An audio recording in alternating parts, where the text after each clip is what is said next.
In the music business, it's the business that keeps the music alive. So let's find out about the music business. Today, we're fortunate to have with us Jo Valentine, a singer and songwriter. I'm Roxanne Jansen, and welcome to Music Business Artistry. So, welcome to the show today. We're excited to find out all about being a singer-songwriter in this area and across the country, because you've now spread across the U.S. That's wonderful. Thank you for having me. This is it's great to be here. So tell me how you got started in the music business. Oh, well, it was 8 years ago. I was in Petaluma, California, and I had just moved there, and my then partner kept encouraging me to go to open mics, and I thought my guitar was going to be a little hobby, but I stayed at home and played my guitar, and he kept taking me out to these open mics, and then we'd get there, and he'd be like, "Oh, it's a songwriting contest. Oh, my mistake." Well, well, you know, we should still be here. So why don't you play a song? Play that song you wrote. And so he kind of snuck me into the music business very sneakily, and he always believed in me, and that was kind of I started playing open mics and just going where the music took me, and that's where, Well, I can see why he believed in you. I've been to one of your concerts, and I enjoyed it. Oh, thank you very much. So, starting off in the music business and all, one of the things that you've done is you've helped to support other musicians by having other people in your shows. Yeah. But tell me how you got started doing the shows. How did you do your first show? Oh, that's a good question. Well, when you're just starting out, you're playing for anyone who will let you play. Yes. And at the time, if you want to turn it into a career, you have to play for the people that will pay you a little bit of money. Well, the only people that will pay you a little bit of money are like restaurants or bars where nobody's listening. Yeah. So I am usually when there's someone in there. There you go. You're actually right. There's usually one or two stray, wonderful listeners or a couple that's listening. And but I knew that my songs were ones that you had to listen to the whole way through to really get it. And so I was like, well, I don't want to do those anymore. And I made my first CD. And I said, well, what I'm going to do is offer free house concerts to people up and down the coast of California. And then if they like the music, they'll buy my CD. So I'm going to interrupt you there Yes. to see if they like your music. You brought your guitar today. We quickly set up a mic because we were so happy you brought your guitar. Tell us show us what people, and if you could give us an introduction about the song, because I understand there's a story. Yeah, so this song is called Ungrateful, and there was a contest called the Next Level Music Industry Contest, and it was held in Sonoma for Sonoma residents, but it was a Nashville producer that was judging, and 288 contestants put in songs. 288 songs were considered, and I was the lucky one that they picked out, and this song was the one that they chose. So some amazing Nashville artists recorded it. It's going to be released, and I'm very excited about it. And I thought that's kind of the songwriter's dream, right? It is, you know, or the start of one anyway. Yes. Yeah. Okay. Well, we're looking forward to hearing it. All right. So here's Ungrateful.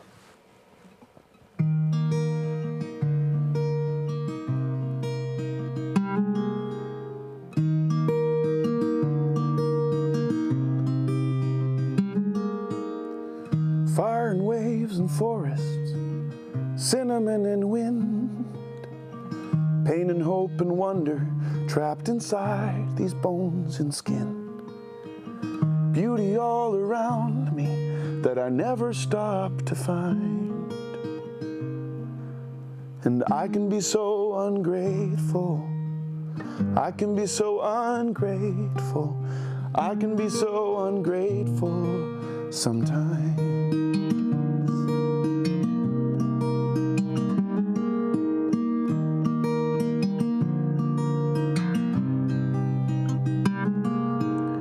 I hurricane through hours with 100 things to do, craving these few moments when the only thing is you.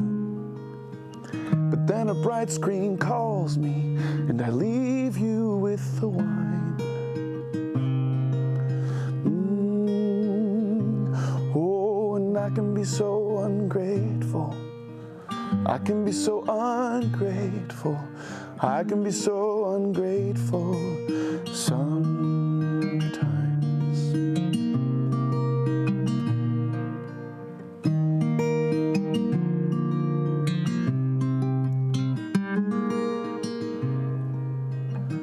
finally make it back from all the songs and shows and sparks.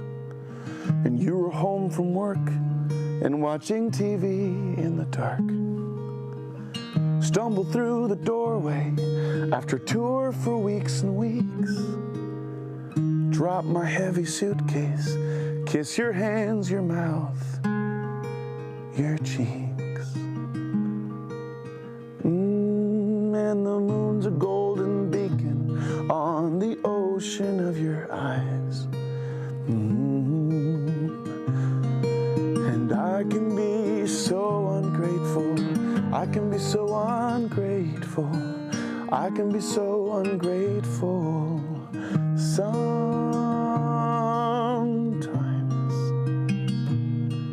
But sometimes.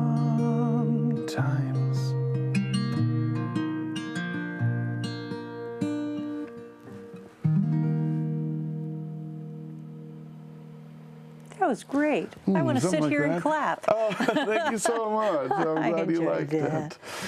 Thanks. Well, I'm pleased that you were able to play that for us today, because quite often on this show, we have people talking and we don't always get the opportunity to hear them perform. So that's wonderful. Now we can envision you in all your spaces. In the concerts, yeah. In the concerts and all that. So one of the themes of that song, obviously, is you can be so ungrateful, taking the words straight out of it. You've had a lot of things go on in your life.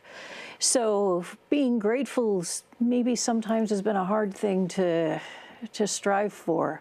Yeah. So tell me, I understand you had a problem with fire several years ago. Yeah. Well, not even several years ago. I've lost track of the time already. It was only a couple of years ago. Yeah, about 2 years ago, the fires came through Napa and Sonoma County, and I was one of the many houses that burned up in the fire. I was out in Kansas City, Missouri on tour when we got the call that the fires were getting close, so we couldn't do anything about it. The good news is that we were safe, but the bad news is nothing else was. So we lost everything, and it was the day after I had broken up with my partner. So it was quite a season for me. Yes. and for us. But we stuck together through the transition time of getting clothes from Goodwill and having friends stop by with gear. And I would be driving to a gig and a friend would call me and say, hey, my friend has a music store, you should stop by. And a music store owner had a ukulele all ready to give me so on my nice. way to a gig. It was so beautiful. Sorry, I keep hitting the microphone. Yes. That's all right, I'll get it right, sorry. But it was so wonderful.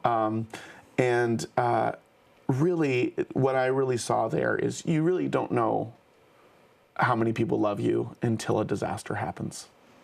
And I had friends that had lost things in a fire, and they were messaging me saying, it's the hardest thing you'll ever go through, and prepare to be loved more than you've ever been loved in your entire life. And both of those things were true. So it was the hardest thing, and it was the most necessary thing that could have happened to me, because I think that there were some chapters, some new chapters I needed to start that I was stalling. And I think if the fire hadn't happened, I probably would have stayed comfortable. So. And you weren't comfortable for a while. No. No. So actually, the first concert, the first time I heard you play live was at Not too long another ago. concert that you did as a fundraiser for folks who were in another fire, it's called the Campfire, but it's the one that that wiped out most of Paradise, California, in Butte now County. next to Chico, Butte County. So glad to hear that you were doing concerts for that. Yeah. You know, when the fires hit, the people that helped us the most were our neighbors. And the government agencies were well-intentioned, but oftentimes the bureaucracy would get in the way of us getting the help we needed. And it was the volunteer shelters that we'd walk in and that would have the Target gift cards and just said, hey, here you go. No questions asked. We hope you can recover. That really helped us. So I really wanted neighborhoods to get together and support this recent fire. And I was like, I have a bunch of neighborhoods that I play music in often. I think they would buy tickets to support the fires. And So I put together, and then a bunch of my friends helped me put together 9 different concerts. 9? I didn't realize you'd done that many. So 9 different concerts all over the North and South in South Bay and San Francisco. And the one caveat that all these people agreed to, venues, promoters, other artists, was that 100% of the ticket sales go to the fires, 100%. And so because of that, we were actually able to raise over $65,000 for the fire relief, which was so exciting and felt like I was paying forward a tiny bit of all the help I'd received. So it felt like the right thing. It was great. So I think you earned money for the folks directly, but you also kept it in people's minds so they don't forget. I think that's one of the hard things is when something like this happens, everybody's, upset and helpful at the beginning, but the hardships go on long after the news cameras go away. Yeah, because something shows up politically in the world or something, and it just takes over on mainstream news, and the actual people in need are left in need. Yeah. So the concerts was a way to extend, absolutely, to extend people's consciousness around the issue of the people suffering. And it was so great. Like, we were able to raise money for really specific things. Like, the San Francisco Gay Men's Chorus and I performed a concert together, and the Paradise High School had burned up. Yes. All their musical instruments, all their band stuff gone. And we raised money specifically for them. Oh, good. And so they were able to get a bunch of their instruments back. And then this other group shows up, and this is what happened every concert. This random donor would come in and donate so much more than we expected. Basically, this other group shows up and says, we're going to match the $7,500 that was raised that night. We're going to match it and donate it towards the undocumented people with all the olive farms near Chico and things like that. All the undocumented people that don't have support. We're going to match that towards those people. So it was so cool to see the support go to specific needs in the area and know it was going to help that need specifically. It was awesome. Yeah, I know people in Paradise and in Chico. So and I went to school up in Chico. Oh, did you really? Yeah. Oh, yeah. So I was watching carefully the of all the things, right? I mean, there's so many people who lost homes. The high school was burned down, and all this. The first thing that I saw that really made me sad was Honey Run Bridge burned. It's like, oh, but I remember sitting there. Like a nostalgic spot for you. Oh man. Yeah, but and it had been there for so many years. But but really, it's the homes and it's the everything else that you've got to worry about for people. So, well, that's great that you're doing that. Yeah, and I feel like music, does one of two things. Well, the bottom line is it brings people together. I mean, I was going to say the other thing is when you're driving in your car by yourself and you hear a song that really touches you, it makes you know you're not alone.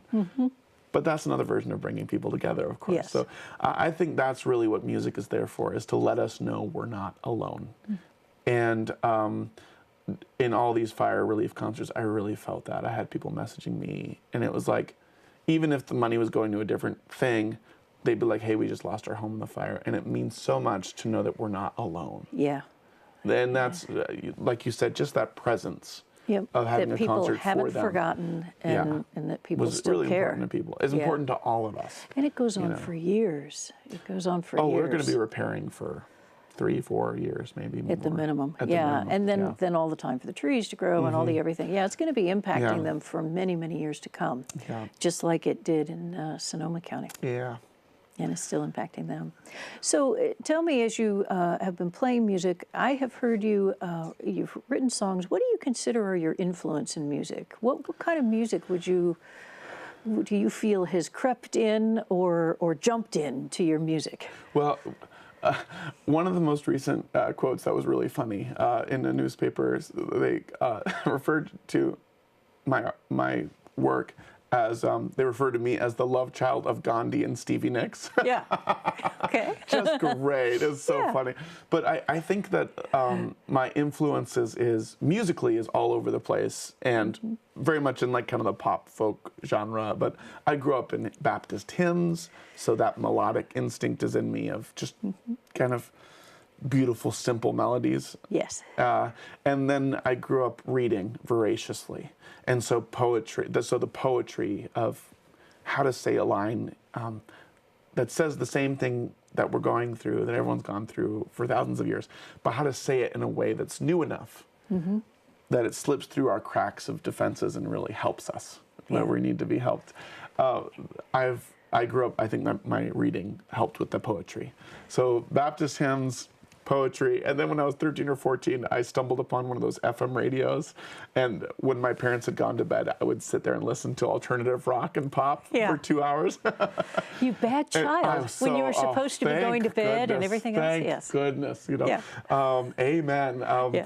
Thank goodness that I started listening to that, because then I heard the marriage of a good melody and emotion and lyrics, and I said, I want to do that. Like, that's what I want to do.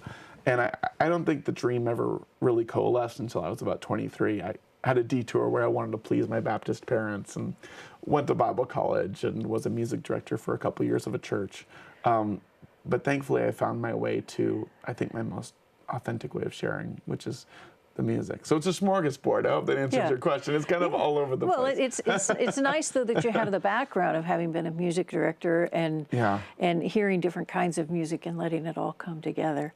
Yeah, so, I was going to mention, I know this show is a little bit about the music business, and I can say that as an artist who's doing this full time, it's so tempting to stop listening to music, not just because you're in the work of it.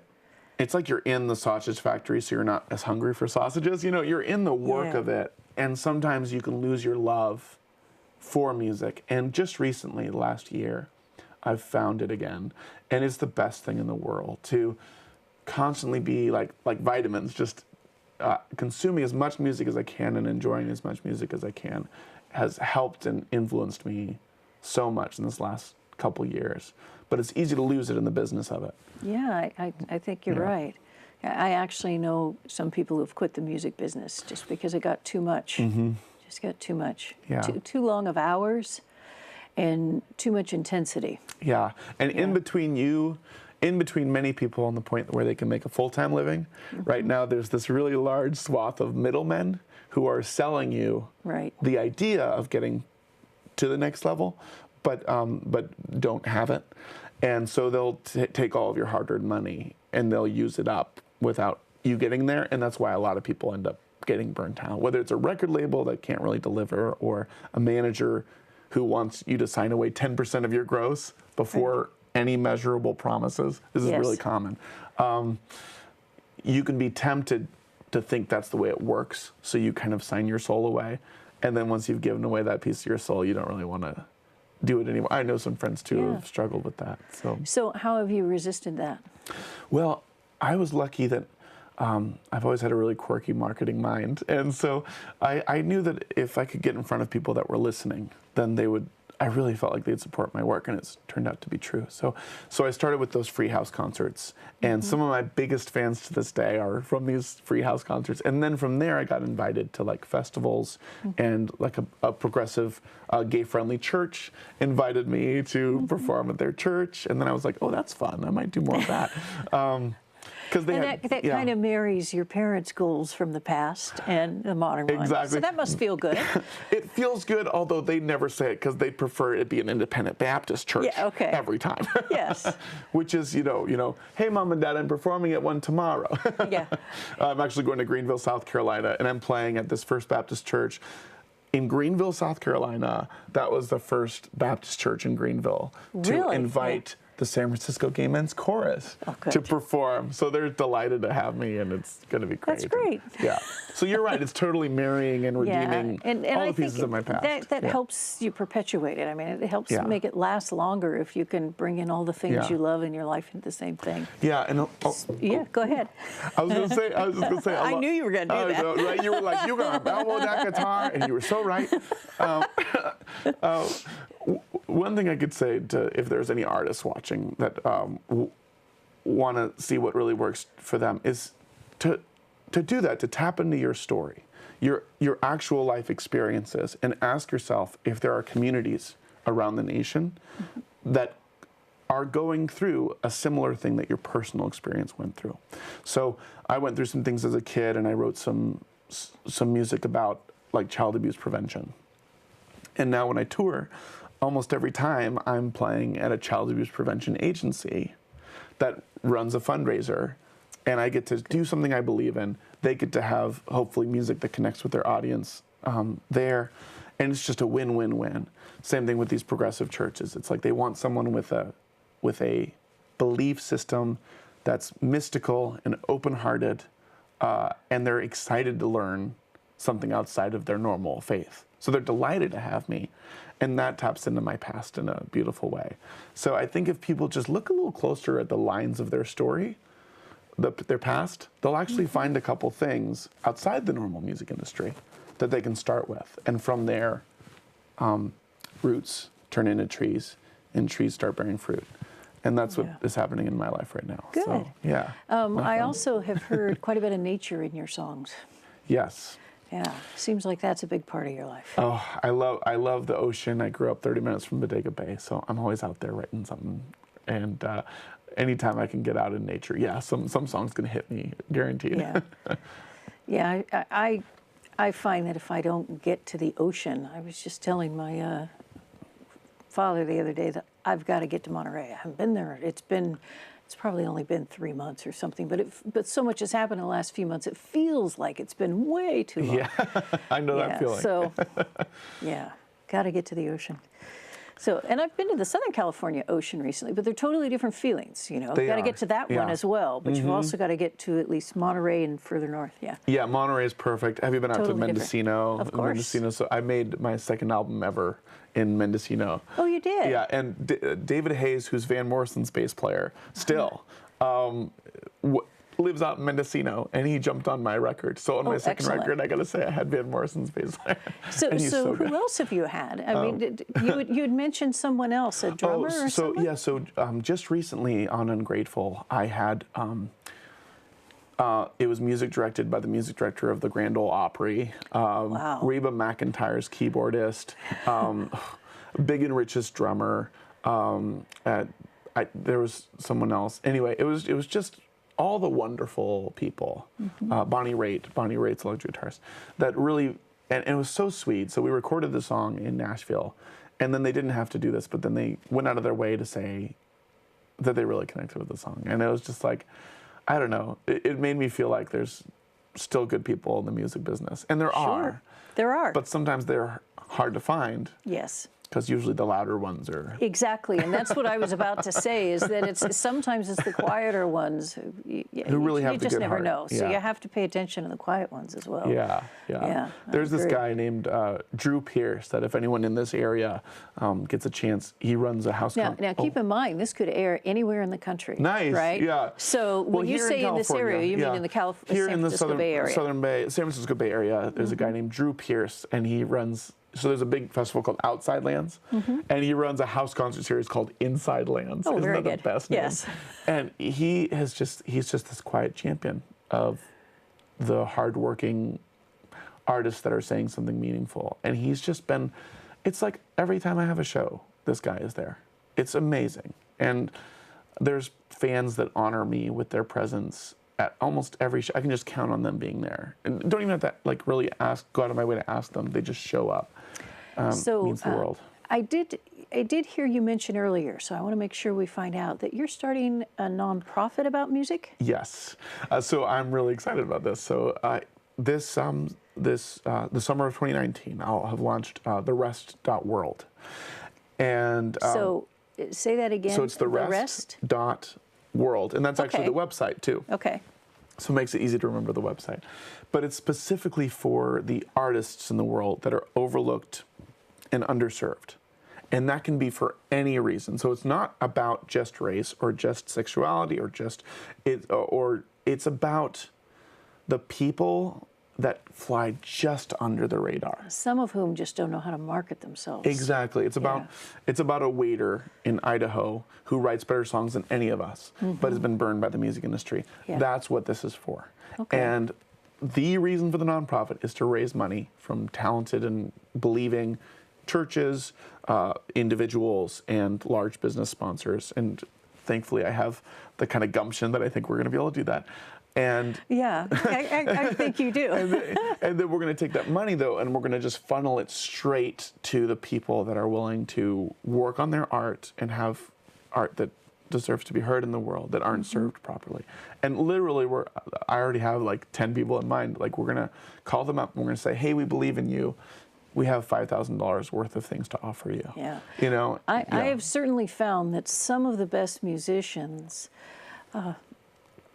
can hear real well, and they're the most self-critical, right? So right. They need someone else to believe in them. I have talked. Someone just pops into my mind right now, specifically, who has a tremendous voice, and great musical talent, understands theory, understands everything about it. But she says, "Well, yeah, but I'm not as good at, I'm not that great." And I'm sitting there going, you're better than almost anybody out there.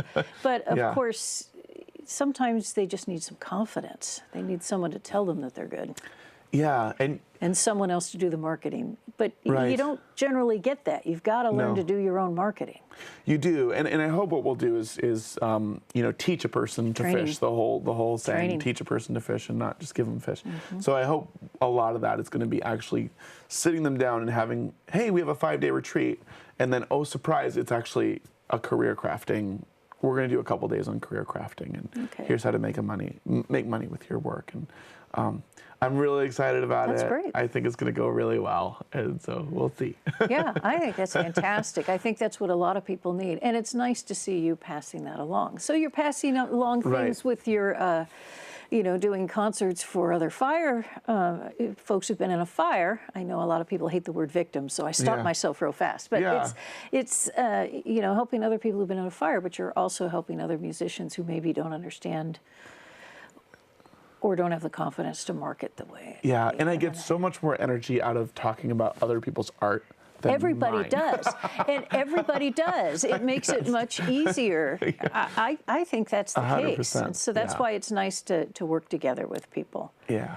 So, well, I wish we could hear a lot more about what's coming up in your life, but we're running out of time. So I just wanted to thank you again for coming on the show tonight, and I know you got to run off to a gig, so I'm going to let you go. Thank you for having me. Thank you very much. Oh, this was so Looking great.